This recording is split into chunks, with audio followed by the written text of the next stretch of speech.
Hello বন্ধুরা, কেমন আছো সবাই? আশা করছি সবাই ভালো আছো, সুস্থ আছো। তো আমিও ভালো আছি। তো দেখো, এই ভিডিওটা ছিল জন্মাষ্টমীর দিনে সোমবারের।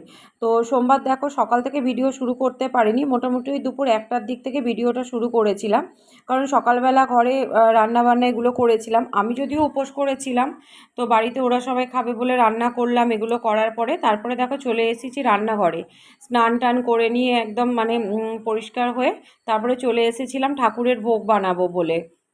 তো ওটারই রেডি করছিলাম। তো দেখো, প্রথমে বানিয়ে নিচ্ছিলাম, তালটা চেঁচে নিয়েছিলাম তালের বড়া করব বলে। তো এই যে দেখো, তালটা একটু গরম করে নিলাম, আর এখানে সব জিনিসপত্রগুলো নিয়ে নিয়েছিলাম।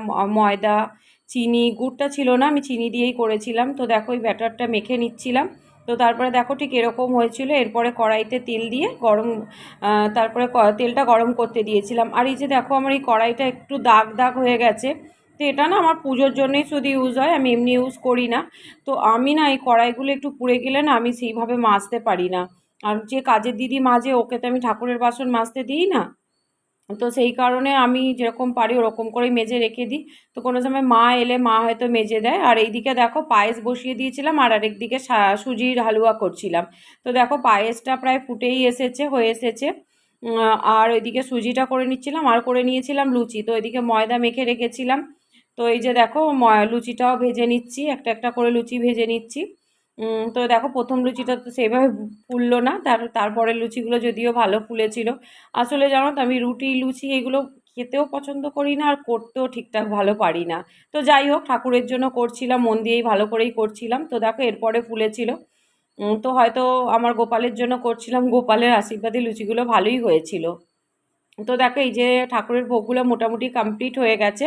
তো এরপরে আবার জামা কাপড় চেঞ্জ করে গাটা ধুয়ে নিয়ে তো তারপরে ওপরে চলে গিয়েছিলাম ঠাকুরঘরটা সাজাতে। তো ঠাকুরের মন্দির থেকে গোপালকে নামিয়ে নিয়েছিলাম, আর এখানেই জলচৌকিটা রেখে এর ওপরে ফুল দিয়ে সাজিয়ে নিচ্ছিলাম।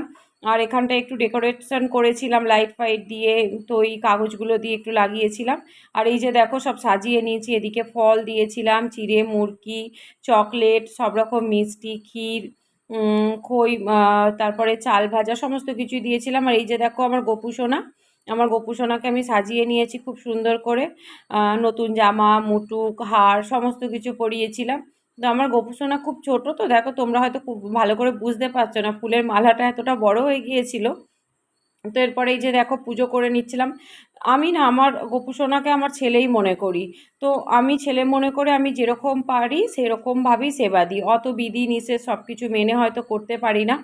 তো আমি মনে করি আমি মন থেকে যেটা করি আমার গোপু সোনা সেটা গ্রহণ করবে বা করে।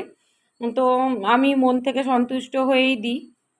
তো এই যে দেখো, তারপরে পুজো হয়ে গিয়েছিল, একটুখানি ঠাকুরের নাম গান করছিলাম।